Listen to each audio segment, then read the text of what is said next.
El plexo braquial resulta de los ramos anteriores de C5, C6, C7, C8 y T1. La unión de estos ramos dará lugar a los troncos primarios.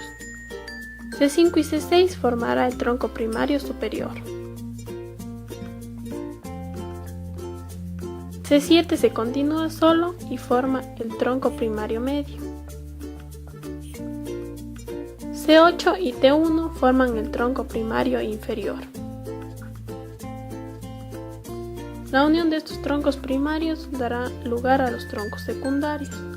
El tronco primario superior y el tronco primario medio formarán el tronco secundario anteroexterno.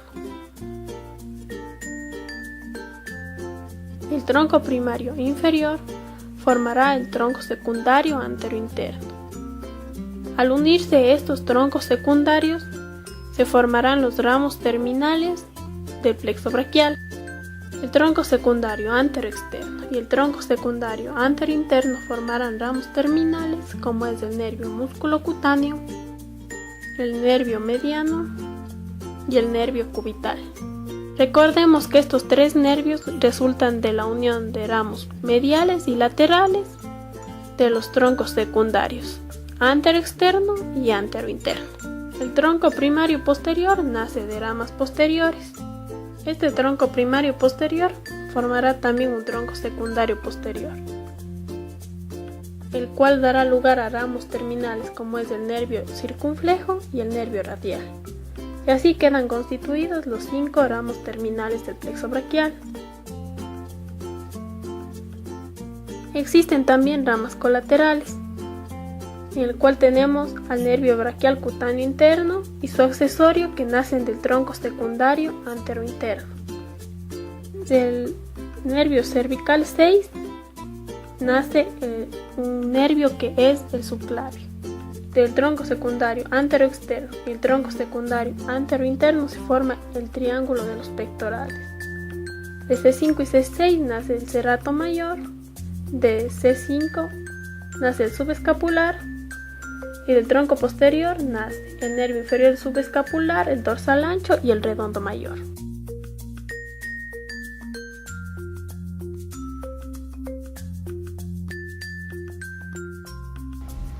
Pues bien, ahora vamos a hablar sobre el plexo lumbar. Para esto debemos conocer que los ramos anteriores de los nervios comprendidos entre L1 y L5 dan ramos, los cuales formarán el plexo lumbar. Ahora, L1 recibe una rama de T12, que luego de su unión dará dos ramos, uno superior y uno inferior. El superior será el nervio abdominogenital mayor y el inferior será el nervio abdominogenital menor. Posteriormente a este, L1 dará una rama a L2 y luego de esta dará dos ramos, que serán el femorocutáneo y el genitocrural. Debemos tener presente que solo los ramos anteriores darán origen a los plexos, ya que los ramos posteriores se encuentran inervando la pared posterior o dorsal, donde se encuentran los músculos como el cuadrado de los lomos. L2 da una rama a L3 y otra a L4, mientras L3 recibe una rama de L2 y L4 y formará lo que se conoce como el nervio crural. L4, que recibe una rama de L2, recibe también una rama de L3 y dará un nervio que se conoce como el nervio obturador. Ahora bien, debemos comprender que el obturador es anterior y el nervio crural será posterior. Pues bien, para simplificar diremos que se juntan los ramos L2, L3 y L4 y darán el nervio obturador hacia adelante y el crural hacia atrás, lo que dará origen a la formación del plexo lumbar. Debemos recordar que los ramos posteriores de los nervios lumbares van hacia la pared muscular, al igual que debemos recordar también sus ramos accesorios, los cuales ya habíamos mencionado previamente. Ahora, un breve reseña, vamos a decir que los colaterales serán el abdominogenital mayor, el genital menor, el femorocutáneo, el genitocrural. Los ramos colaterales se encontrarán inervando el cuadrado de los lomos y el psoas ilíaco, y los ramos terminales que son el obturador y el nervio crural, de los cuales el nervio femorocutáneo dará ramos colaterales, entre los cuales se encuentran el ramo glúteo, el cual inerva la región glútea, y la rama femoral, el cual inerva la parte externa del se observa en color naranja. El color verde que vemos a continuación corresponde al génito crural, en el cual vemos la zona que está inervando y brindará sensibilidad al triángulo de Scalp. Este nervio es puramente sensitivo.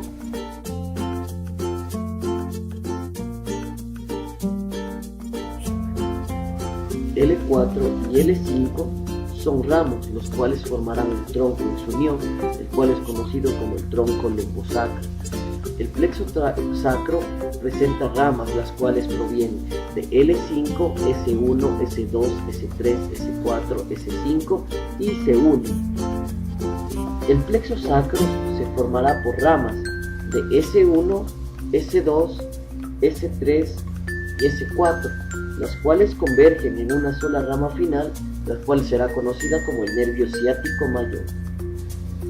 Para que se forme el plexo sacro es necesaria la rama de L5 y L4, llamada así tronco lumbosacro, al unirse con estas ramas provenientes de la columna lumbar. Segmento de S2 a S4 formará el plexo pudendo, el cual inerva el periné. En cuanto al ciático, debemos decir que es el nervio que va por la región glútea. Es el principal nervio del miembro inferior e inerva toda la cara posterior del muslo, pierna y pie. Por la presencia del ciático, a la nalga será dividida en 4 porciones al momento de realizar una función. Ya que el ciático se encuentra en el cuadrante interno inferior, jamás debe ser funcionado en este lugar, ya que podrían lesionarlo. Este nervio se encuentra saliendo perpendicularmente al músculo piramidal. Al discurrir por la parte posterior de la pierna, podemos observar que dará ramos, los cuales van a estar inervando la sensibilidad externa de la pierna, y podemos observar que se ve en celeste. El nervio ciático mayor, al llegar al nivel de la zona poplitea inferior a esta, se va a dividir en 2 ramos. El uno va a ser anterior y el otro será posterior. El anterior irá sobre la cabeza del peroné y discurrirá por la parte anterior de la pierna. Estos nervios serán los ciáticos poplitos, interno y externo. El externo dará 2 ramos, el cual será el nervio musculocutáneo y el tibial anterior, como podemos ver a continuación. Mientras tanto, el ciático popliteo interno va por detrás de la musculatura de la pantorrilla y formará lo que es el tibial posterior. Como podemos ver a continuación, está pasando a través del arco del sóleo y llegará hasta el nivel maleolar. Una de las ramas colaterales del nervio ciático popliteo externo será el nervio cutáneo peróneo, el cual será sensitivo.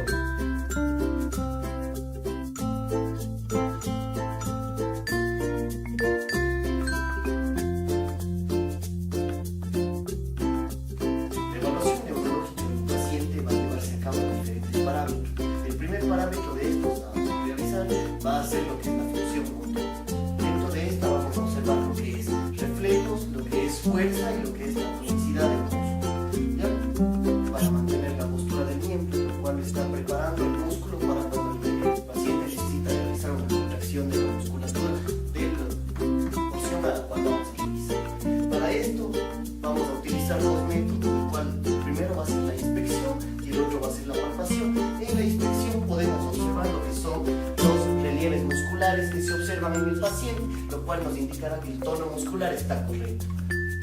Lo próximo a realizar será la palpación, en la cual vamos a poder observar cómo se encuentra la tonicidad del músculo para poder diferenciar si es que existe una hipertonía o una hipotonía o si el músculo se encuentra normal. En caso de existir una hipertonía puede existir hasta lo que es una consistencia pétrea del músculo, para lo cual nos va a servir lo que es la tactilidad. El próximo parámetro que vamos a evaluar dentro del examen neurológico del paciente será lo que es la fuerza. Para esto vamos a tener una escala de 0 a 5, en donde 0 significa que es la ausencia de fuerza y 5 una fuerza normal. Para esto vamos a tener que revisar lo que son los músculos pronadores, los rotadores, los extensores y los flexores. Como vamos a ver a continuación, vamos a ver lo que es la flexión, la extensión, la rotación interna, la rotación externa. El próximo parámetro que vamos a evaluar dentro del examen neurológico del paciente va a ser los reflejos. El que vamos a realizar ahora es el reflejo rotuliano, el cual consiste en, con el martillo, golpear a nivel de lo que es el tendón rotuliano. Como lo vamos a ver a continuación, vamos a pedir al paciente que extienda y flexione la pierna y vamos a golpear sobre la unión del tendón rotuliano. Lo que vamos a buscar es una extensión brusca de la pierna, como vemos a continuación. Dentro de la exploración de los reflejos, lo que vamos a buscar es si existe una hiperreflexia, una hiporreflexia o una arreflexia, lo cual va a manifestar una patología en el sistema nervioso del paciente.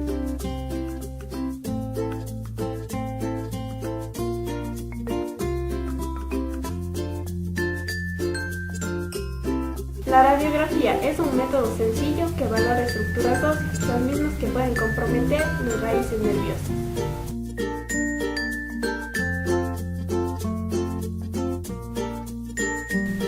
La tomografía permite valorar con mayor precisión la estructura nerviosa.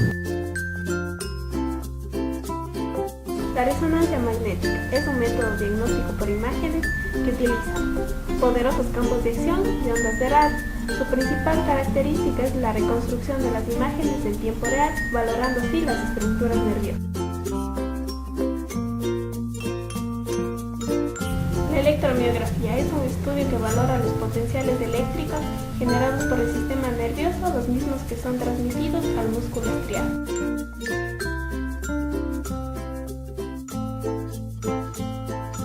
En cuanto al tratamiento, vamos a tener la técnica de neurorrafia, para la cual vamos a utilizar dos tipos de técnicas. La primera va a ser la sutura epineural y la siguiente va a ser la sutura perineural. Para la sutura epineural es el procedimiento clásico y se va a utilizar el epineuro como sostén conjuntivo, mientras que para la sutura perineural, también llamada fascicular, se van a aproximar los distintos fascículos mediante la aplicación de puntos en el perineuro. Para esto es necesario la utilización de un microscopio.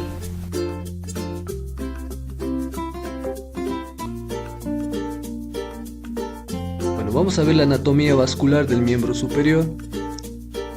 Tenemos a la arteria axilar. Esta se continuará con la arteria humeral y esta proviene de la arteria subclavia. Presenta 6 colaterales. La primera es la torácica superior, la segunda la rama tóraco-acromial con 4 colaterales, la deltoidea, la acromial, la clavicular, la pectoral. También tenemos la arteria torácica lateral.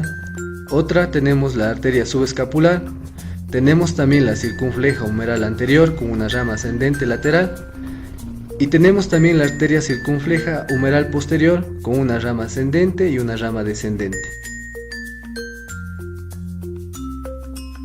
A continuación vamos a hablar de la arteria humeral. Esta es la continuación de la arteria axilar a nivel del borde inferior del músculo pectoral mayor y se divide en radial y cubital a nivel del codo. Presenta 3 colaterales, la primera que es la arteria profunda del brazo, que dará una rama anterior y una rama posterior. La rama anterior, que es la colateral radial anterior, que va a presentar una astomosis con la recurrente radial anterior, que a su vez es rama de la arteria radial. La rama posterior, colateral medial, esta va a realizar una astomosis con la recurrente radial posterior, que a su vez es rama de la interósea, que proviene de la rama del cubital. La segunda, que es la rama colateral ulnar interna superior, o también llamada arteria colateral cubital superior. La tercera, que es la colateral ulnar interna inferior, o también llamada arteria colateral cubital. Bien, ahora tenemos a la arteria radial. Esta nace de la humeral en el codo y termina a nivel del pulgar. Presenta 3 colaterales, la recurrente radial anterior. La segunda tenemos a la rama dorsal del carpo, que se anastomosa con la rama dorsal del carpo cubital, formando el arco dorsal del carpo. Tenemos al tercero a la arteria radiopalmar, que se anastomosa con la arteria cubital, formando el arco palmar superficial. A continuación hablaremos de la arteria cubital.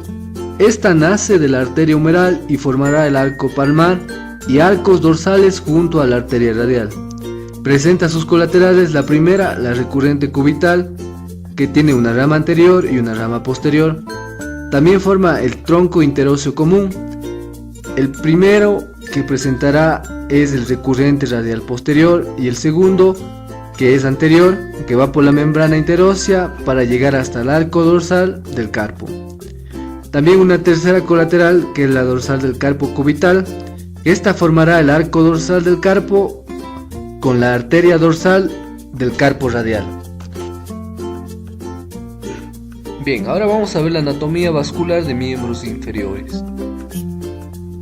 Bien, ahora hablaremos de la arteria aorta, de color rojo en el centro y a la derecha la vena cava inferior. La arteria aorta a nivel de la cuarta vértebra lumbar se divide en ilíacas primitivas y en la sacra media. Cada ilíaca primitiva se divide en una ilíaca interna que irriga la pelvis y una ilíaca externa que pasa por el anillo crural y es llamada arteria femoral. La arteria femoral profunda es la más importante de la arteria femoral. Esta en su parte proximal va a presentar la llamada femoral común y en su parte distal la femoral propia. La femoral común, sus colaterales tendremos a la subcutánea abdominal, a la circunfleja ilíaca superficial, a la pudenda externa superior, a la pudenda externa inferior. La femoral profundo presentará colaterales. La primera, circunfleja posterior. Segundo, circunfleja anterior. Tercera, arteria del cuádriceps. Cuarta, primera perforante. Quinta, segunda perforante. Existe también la presencia de una tercera perforante que procede de la femoral profunda. Y la femoral propia se presenta una arteria para la anastomosis magna. Bien, ahora vamos a hablar acerca de la arteria poplitea. Esta presenta 4 ramas colaterales. Las primeras, que son las articulares superiores, la segunda, que va a ser una articular media, la tercera, que van a ser las articulares inferiores, y las cuartas, que van a ser las gemelares. En su porción inferior se va a dividir en el tronco tibio peroneo, que va a dar ramas tibial para la arteria nutricia de la tibia y la rama tibial anterior. Entonces el tibial anterior desciende a través del ligamento frondiforme y se va a transformar en arteria pedia. Antes de atravesar el ligamento frondiforme dará ramos maleolares interna y externa, y la interna se va a comunicar con la peronea anterior. La arteria pedia va a dar como ramos colaterales a la primera, que es la supratatarsiana interna, a la arteria del seno del tarso, a la dorsal del tarso y a la dorsal del metatarso, a estas interóseas dorsales y colaterales. Bien, ahora tenemos a la tibial posterior y a la peronea. La tibial posterior va a dar ramos musculares, una rama transversa y también va a dar la rama plantar interna y la rama plantar externa.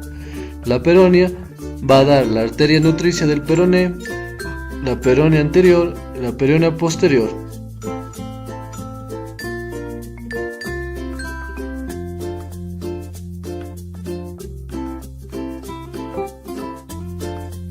Vasculares se van a encontrar a nivel del surco tectopectoral en los miembros superiores y a nivel del ligamento inguinal en las extremidades inferiores. Dentro de los signos podemos encontrar duros y blandos. Duros como el sangrado arterial, la pérdida del pulso, el hematoma expansivo, soplo hiporémito, signos de isquemia. En los blandos podemos encontrar la historia de sangrado prehospitalario, pulso palpable pero disminuido, hematoma moderado, una proximidad a grandes vasos o injuria ósea, además de un déficit neurológico ipsilateral. La valoración de la isquemia es importante sospechar cuando se encuentra una o más de las síncopes, la palidez, el dolor, la parálisis, la parestesia y la ausencia de pulsaciones.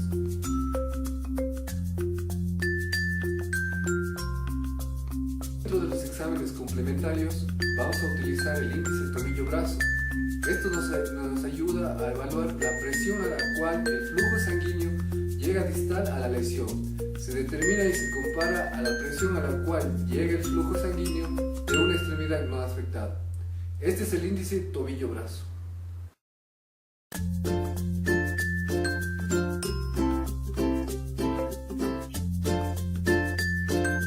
Dentro de los exámenes complementarios vamos a utilizar el índice tobillo-brazo.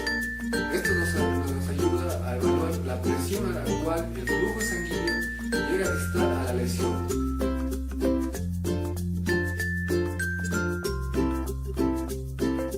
Otro método que nos ayuda en la evaluación es el método diagnóstico propuesto para identificar la lesión vascular mediante el ecodoppler o ultrasonido Doppler.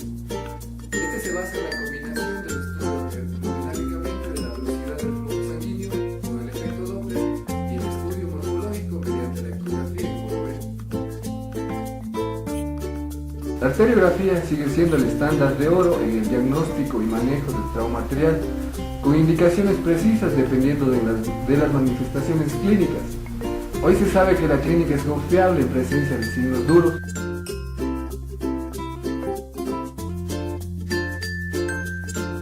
Y de acuerdo al tipo de reparación podemos tener, como en la figura A, una reparación primaria, en la figura B, una rafia lateral, en la figura C, un reparo lateral con parche venoso, en la figura D, una anastomosis término-terminal y en la E, la reparación con injertos vasculares.